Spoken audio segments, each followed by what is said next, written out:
Everyone. Welcome to my channel. And in today's video, we'll pick up where we had left. I uploaded a video on John Dewey's how the attention develops and focus and all of that, right? And what it means to us in today day and age, right? Where we are bombarded with a lot of stimulation, our dopamine receptors are haywire, and there is whole socio-economic, physiological, biological, all those perspectives around it, right? But another important discourse that Dewey emphasized on was the role of schools, how they translate to today. Like, are they relevant? Are they not relevant? What can we take away given the context, or what John Dewey was professing can be translated in today's time? And now, pretext to why I decided on making this video on this fine Sunday evening is that a lot has changed now with the AI, and forget about the negatives or the positives of it, but we for sure know that a, it's gonna stay. It's not here for maybe a year or two. It will be with us, right? Now, people are talking about agentic AI. Now, in the workplaces, organizations, in the name of AI, they are firing people, they are hiring in a different way.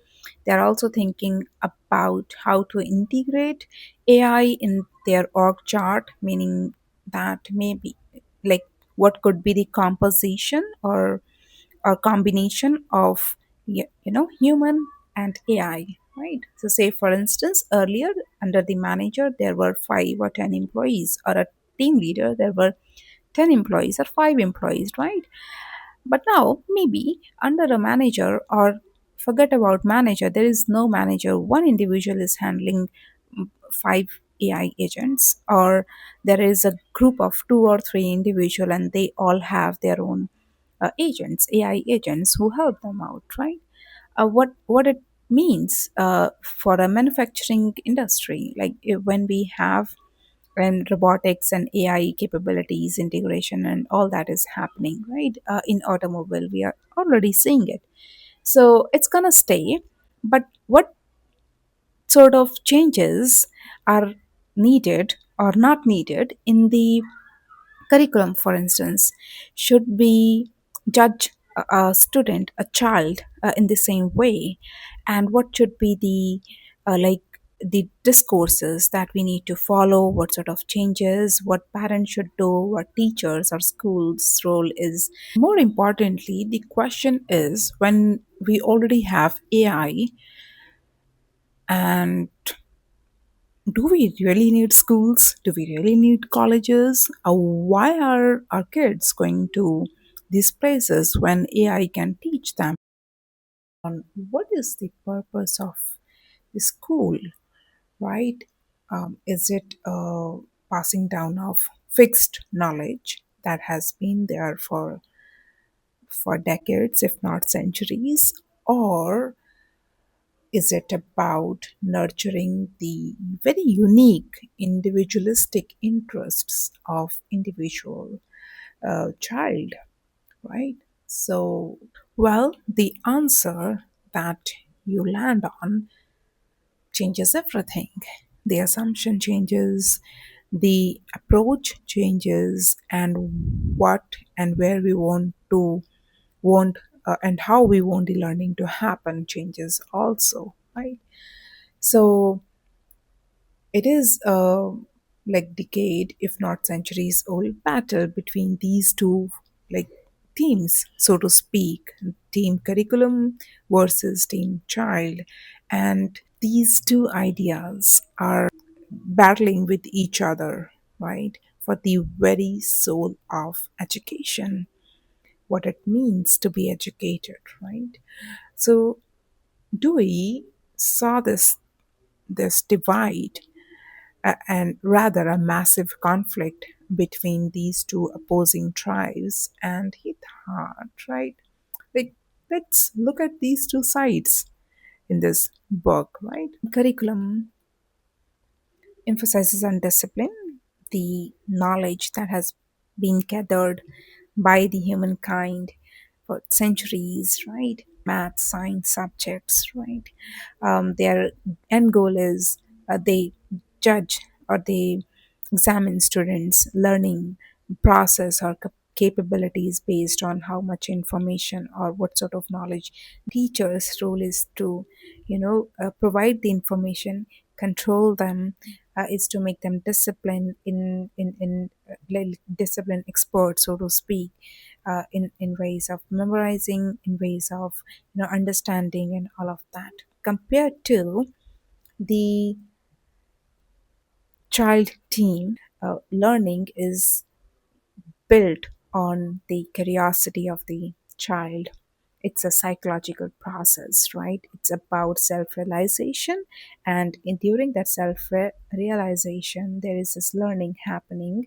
And so, whether it's the school or it's this whole idea of the emphasizing on the child and their innate curiosity is to um, inculcate freedom, right?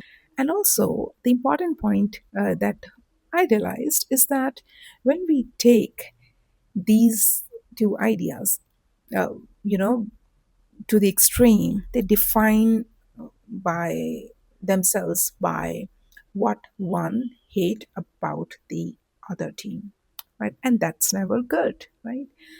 So, according to John Dewey, there is this third way, right? So it's not the middle way, it's the third way. And the overall idea or the guiding question towards that third way is, what if both sides are just part of the story and not the whole story? Meaning that, is there a way that um, we can flip the entire narrative? We don't have to pick sides. We don't have to say, oh, curriculum is important. And so the child curiosity and interest is secondary. Vis a vis, child curiosity is the prime, is the most important thing. And now we don't emphasize on the like discipline like maths or science, right? That do not serve the overall well-being and learning. So according to John Dewey, the child and the curriculum are not at war with each other. They are not enemy necessarily. So these are basically the two endpoints of a journey, or sorry, a process, right? And the process is like, the inquiry starts at the very beginning, right? The learning, the journey of learning had to start with the curiosity of the child. And the curriculum is the disciplined, organized, tested knowledge is the end game, right? So child had to reach there, not the other way around. To hammer out his idea, he provided a beautiful analogy. So according to him, the he compares child learning experience to the raw, messy notes. The curriculum is the beautiful map of that territory, right?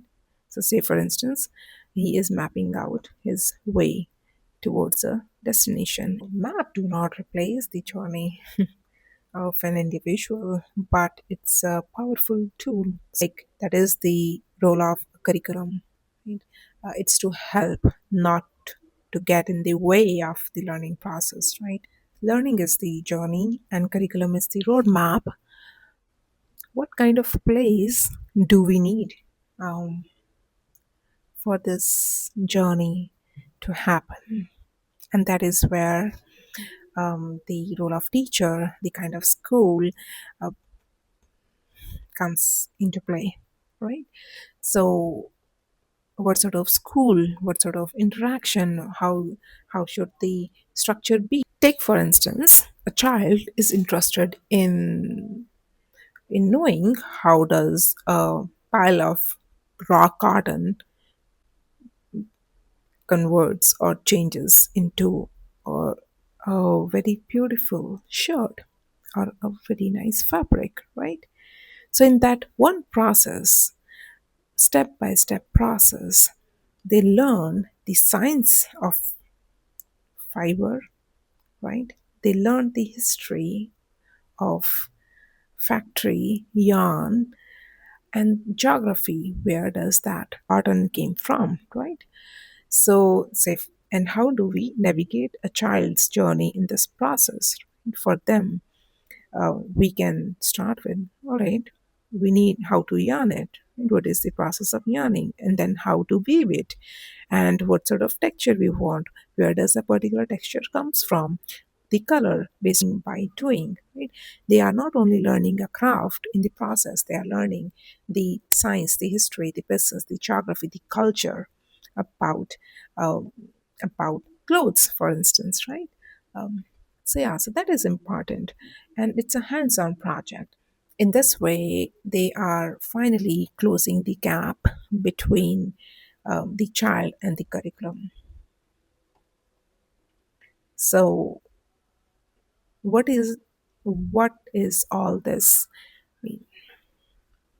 So now we are at the last bit, and my take on AI. So again, I would want to go back to John Dewey, based on the book and my own reading on the internet and elsewhere. So he talked about mitigating the appendage conundrum. So what does that mean? So during, say for instance, during a profound change, say like during his time, the industry factory system like took like hold of all the science and the innovation. They harness the natural forces on an unprecedented scale. So he cautioned that without a, an appropriate educational with foundation, workers would become merely an appendage to the machine they are operating. And if we look at it from AI perspective, so if the child or the individual or the learner or people who are working, they they they are not equipped with the scientific acumen and the historic comprehension that enable them to perceive the real, the extensive human significance inherent in their daily work. It could have a potential negative impact. So now what does it mean, right? So in conclusion, I have 2 points. Just like anything else, we need to reconsider what it means to be educated, what uh, what role AI can provide in in helping us do some of the tasks. But I do feel that curriculum has a place, learning has to center around the child, and on top of that, more than ever, we need education to reconstruct the experience. What do I mean by that is we must prioritize the development of the spirit of social interaction and helping or equipping learners or the child with the self direction more than anything, right? If any education institution or any parents at home or friends or elder brother and sister, whoever can do these two three things, they'll do a great, that will be a great help to to the child and the individual. And say for instance, if an individual can do it for themselves, that would be a great help, right? Uh, because these are the life-saving guarantees for us to navigate things going forward.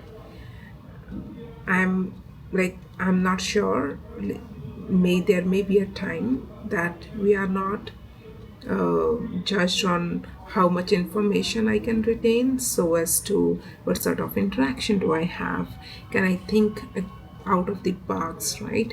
And how do I, in doing so, where and how do I use AI, right? Or the nature of my interaction with the AI and human.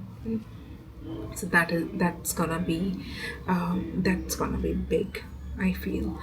Another thing, there was this study, a report, don't quote me on that, but they actually experimented with the students, and they found there has to be mind over AI tools, or on that, to have that cognitive capabilities, or to learn something for longer and to retain it and to use it afterwards. It was an helpful video. I'm not sure. I'm trying to, share my idea of what is happening out there in education and what sort of changes we are expecting. I hope uh, this video is of any help. Please like, share, and subscribe.